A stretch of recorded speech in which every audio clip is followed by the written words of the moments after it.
اعوذ باللہ من الشیطان الرجیم بسم اللہ الرحمن الرحیم۔ بیوی اگر ہم بستری نہ کرنے دے تو شوہر کیا کرے؟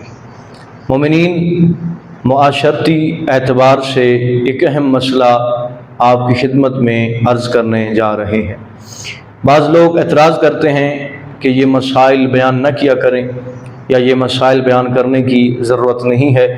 تو یہ مسائل فقہ اہل بیت ہیں، درس اہل بیت ہیں، اور ان مسائل سے، ان چیزوں سے ہر مرد و عورت کو آگاہ ہونا ضروری ہے۔ آج کی ویڈیو ان احباب کے لیے ہے کہ جو ازدواجی زندگی میں اپنی زندگی گزار رہے ہیں، ازدواجی زندگی رکھتے ہیں، تو یہ ویڈیو ان احباب کے لیے ہے۔ مومنین، کافی جوانوں کا، کافی مرد حضرات کا یہ اعتراض ہوتا ہے کہ بیوی ہمارے حقوق ادا نہیں کرتی، اور بعض اوقات یہ عورتوں کی طرف سے اعتراض ہوتا ہے کہ مرد ہمارے حقوق ادا نہیں کرتے۔ ہمیشہ یاد رکھیں مومنین کہ خدا نے مرد کو عورت کے لیے اور عورت کو مرد کے لیے لباس بنایا ہے اور ایک دوسرے کے لیے سکون بنایا ہے۔ مرد میدان کی زینت ہوتا ہے اور عورت گھر کی زینت ہوتی ہے۔ عورت کو گھر کے سکون کا خاص خیال رکھنا چاہیے۔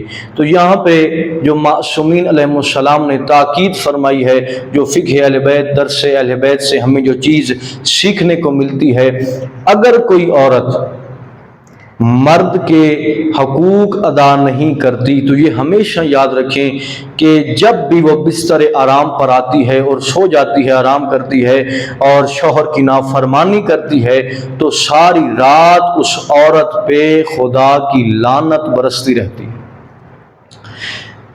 اور یہاں پہ ایک اہم مسئلہ بھی یاد رکھیں کہ اگر کوئی عورت مرد کے جو جنسی یا جسمانی حقوق ہیں وہ پورا نہیں کرتی تو مرد پہ لازم نہیں ہے کہ پھر عورت کے نان و نفقے کا خیال رکھے، عورت کو کھانا یا عورت کو کپڑے وغیرہ دے۔ اگر عورت اس کے یہ حقوق کا خیال نہیں رکھتی تو پھر مرد پہ واجب نہیں ہے کہ وہ عورت کو یہ تمام چیزیں مہیا کرے۔ لہذا تمام ماں بہنوں کو یہ کوشش کرنی چاہیے کہ اپنے شوہروں کے ساتھ، اپنے جو ان کے خاوند ہیں ان کے ساتھ ان تمام حقوق کی پاسداری کریں، کیونکہ جب تک آپ شوہر کی نافرمان رہیں گی، آپ کی خدا چاہے نماز ہو، چاہے روزہ ہو، کسی بھی قسم کی خدا عبادت قبول نہیں کرے گا۔